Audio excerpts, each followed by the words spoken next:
사도신경으로 신앙 고백하심으로 3월 9일 금요일 아침 예배를 하나님 앞에 드립니다. 나는 전능하신 아버지 하나님, 천지의 창조주를 믿습니다. 나는 그의 유일하신 아들, 우리 주 예수 그리스도를 믿습니다.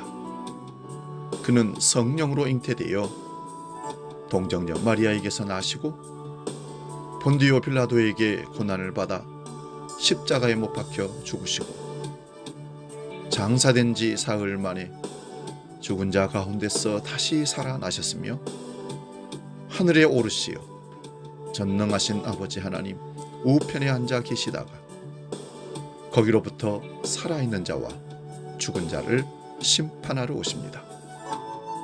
나는 성령을 믿으며 거룩한 공교회와 성도의 교제와 죄를 용서받는 것과 몸의 부활과 영생을 믿습니다.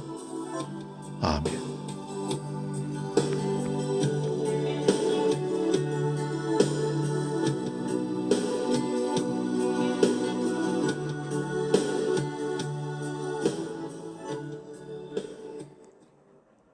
찬송가 375장 나는 갈 길 모르니 함께 찬송합니다.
오늘 아침 우리에게 주시는 하나님 말씀은 신약성경 갈라디아서 3장 10절에서 11절 말씀 봅니다.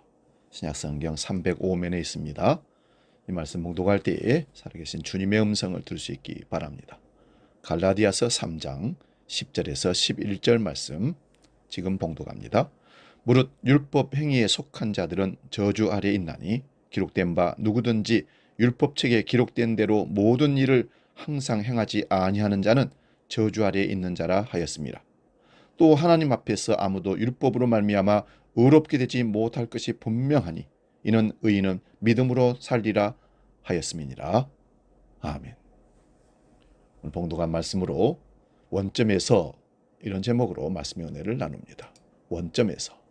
원점이라는 말은 시작이 되는 출발점을 말합니다. 이 말은 틀어진 결과, 원치 않는 결과, 나쁜 결과에서 하는 말이기도 합니다.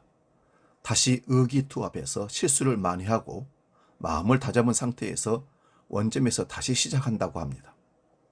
여러분은 어떤 일을 열심히 하고 나서 원점에서 다시 서서 시작해 본 적이 있습니까? 원점에 돌아와 선다는 것은 그간의 노력이나 투자한 돈이나 그 모든 것들이 사라졌다는 뜻입니다. 그래도 이 일을 완수하려고 애써보지만 남은 힘이 없습니다. 의욕도 안 생깁니다. 어떤 경우에는 이를 이 지경으로 만든 책임자에 대한 원망이 나타나기도 합니다.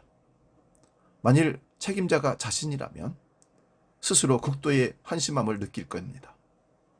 원점에 선다는 것은 대단히 부담스러운 일입니다. 왜냐하면 지금까지 공들여 왔던 모든 열정과 재정이 한순간에 다 없어지기 때문에 그렇습니다. 사랑하는 여러분, 신앙생활은 끊임없이 원점으로 돌아가는 삶이라고 말할 수 있습니다. 우리 하나님은 어제까지보다 오늘부터의 우리의 삶에 집중하고 관심 가지시고 함께 하시는 미래 지향적인 삶을 항상 우리에게 원하시는 분이기 때문입니다.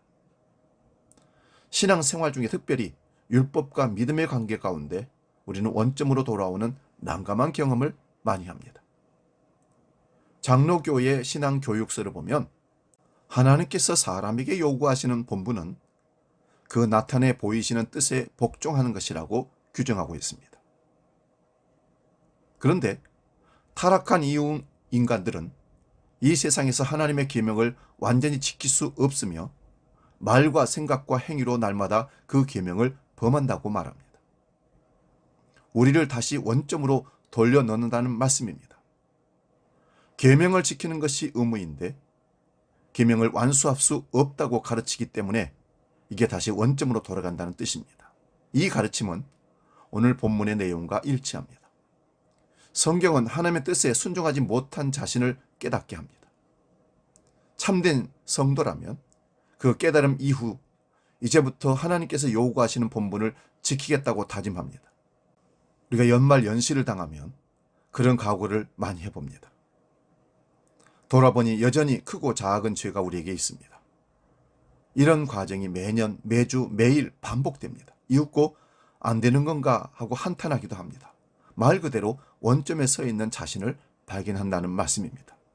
사실 원점에 서는 경험은 건강한 신앙생활의 핵심입니다. 다른 사상과 종교의 본질적인 차이점이기도 합니다.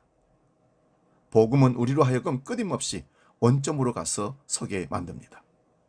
왜냐하면 완전하신 분이 하나님 한 분밖에 없기 때문입니다. 그분 앞에서 한없이 낮아지고 한없이 무너진 그대로의 모습으로, 부끄러운 모습으로 서는 것이 날마다의 우리의 모습이어야 합니다. 우리는 계명을 완수할 수도 없고 그렇다고 계명을 포기할 수도 없는 그 경계선에 서 있습니다. 그러나 그 과정에서 우리의 신앙은 성숙해집니다.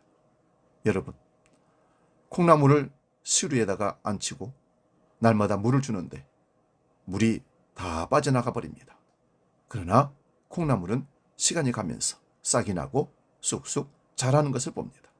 그와 같은 것입니다. 행위와 믿음이 점점 조화를 이루어 가기 때문에 신앙이 성숙해 간다는 말씀입니다. 복음은 믿음으로 의롭게 되는 것과 계명을 지킴으로 성화를 이루는 것을 함께 말하고 있습니다. 신앙생활은 믿음과 행위의 양극점을 무한히 오가는 원운동과 같습니다. 그 가운데 조금씩 진보가 일어납니다. 비유를 하자면 회오리 바람처럼 회전하며 상승하는 원운동을 말하는 것입니다. 우리는 믿음으로 의롭게 되어 그에 대한 감사로 계명을 지킵니다. 그러나 우리는 이내 무력함을 발견합니다. 그리고 다시금 은혜를 구합니다. 그러면 하나님께서 믿음을 더해 주시고 우리는 다시 일어섭니다. 이 과정을 계속해서 하나님 앞에 가는 순간까지 반복하면서 원점에서 서는 그런 기분을 느끼며 신앙생활을 해나가는 것입니다. 성도는 그 가운데서 자라는 것입니다. 성화가 이루어집니다. 원점으로 오고 가는 과정이 우리를 더욱 그리스도를 닮은 사람으로 만들어 갑니다. 매번 예배할 때마다, 기도할 때마다 나는 죄인입니다. 용서해 주소서. 또다시 와서 나는 죄인입니다. 용서해 주소서. 그러나 어제 그 죄인이 오늘 그 죄인이 아닐 수도 있습니다. 왜냐하면 성숙한 믿음으로 나아가는 과정 가운데 내 죄를 깨닫고 회개하기 때문에 그렇습니다.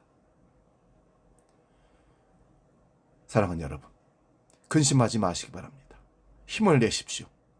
원점의 순환으로 성장으로 이어질 수 있을 뿐만 아니라 분명 언젠가는 끝이 있습니다. 이 땅에서는 성화의 열매를 맺을 것이고 이 길 끝에서는 사랑하는 아버지 품에 도달할 것이기 때문에 그렇습니다. 힘내시고 원점에서 매일매일 순간순간 시작할 때마다 조금씩 잘한다는 사실을, 성화된다는 사실을 깨닫고 감사하며 갈 수 있기를 주의 이름으로 축원드립니다. 기도하겠습니다. 하나님 아버지, 신앙생활이 매번 그 자리인 듯 원점이 늘 확인될 때마다 오늘 말씀을 생각하게 하시고 우리는 하나님 말씀을, 계명을 지키고 따라간다고 순종하지만 하다 보면 또 무너지고 돌아와서 또 죄인인 것을, 잘못했음을 하나님께 죄를 고백하고 나아가는 그런 부족한 연약함이 우리에게 있습니다. 그때마다 왜 이렇게 매번 원점일까? 좀 더 달라질 수 없을까? 우리를 다시 한번 성찰하고 후회하기도 하지만 그것이 신앙의 삶인 것을 오늘 깨닫게 됩니다. 원점에서 항상 선다는 사실.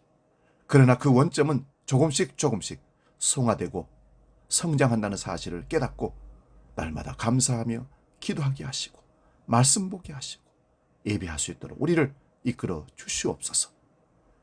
주기도로 함께 기도합니다. 하늘에 계신 우리 아버지, 아버지의 이름을 거룩하게 하시며 아버지의 나라가 오게 하시며 아버지의 뜻이 하늘에서와 같이 땅에서도 이루어지게 하소서. 오늘 우리에게 일용할 양식을 주시고 우리가 우리에게 잘못한 사람을 용서하여 준 것 같이 우리 죄를 용서하여 주시고 우리를 시험에 빠지지 않게 하시고 악에서 구하소서. 나라와 권능과 영광이 영원히 아버지의 것입니다. 아멘.